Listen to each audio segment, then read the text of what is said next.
આદિવાસી સમાજ દ્વારા વિશાળ શક્તિ પ્રદર્શન કરવામાં આવ્યું હતું। નવસારીથી 1500 થી વધુ આદિવાસી સમાજના લોકો દિલ્હી તરફ રવાના થયા હતા।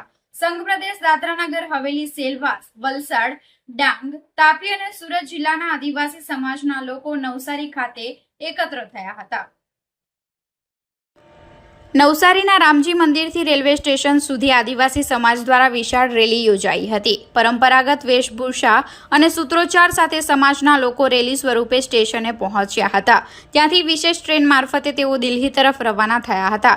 માહિતી મુજબ દિલ્હી ખાતે લાલ કિલ્લા પર આયોજિત જનજાતિ સાંસ્કૃતિક સમાગમ કાર્યક્રમમાં દેશભરના આદિવાસી સમાજના લોકો જોડાશે। જનજાતિ સુરક્ષા મંચના નેજા હેઠળ 22મી મેના રોજ યોજાનાર આ કાર્યક્રમમાં કેન્દ્રીય ગૃહમંત્રી અમિત શાહ ઉપસ્થિત રહેવાના હોવાનું જણાવ્યું છે। આંદોલનકારીઓનો આક્ષેપ છે કે ધર્મ પરિવર્તન કર્યા બાદ પણ કેટલાક લોકો આદિવાસી અનામત અને સરકારી લાભો મેળવી રહ્યા છે, જેને લઈ દેશવ્યાપી સ્તરે ઐતિહાસિક આંદોલનની શરૂઆત કરવામાં આવી હોવાનું આગેવાનો દ્વારા જણાવ્યું હતું। આદિવાસી સમાજના આગેવાનો દ્વારા વડાપ્રધાન અને રાષ્ટ્રપતિ સમક્ષ રજૂઆત કરી ધર્મ પરિવર્તન કરનારા લોકોને અનામતનો લાભ ન આપવા માટે કડક નીતિ બનાવવાની માંગ કરવામાં આવશે। કાર્યક્રમને લઈ આદિવાસી સમાજમાં ભારે ઉત્સાહ જોવા મળ્યો હતો। નમસ્કાર, મારું નામ અતુલ વડવી, જનજાતિ કલ્યાણ આશ્રમ ગુજરાત।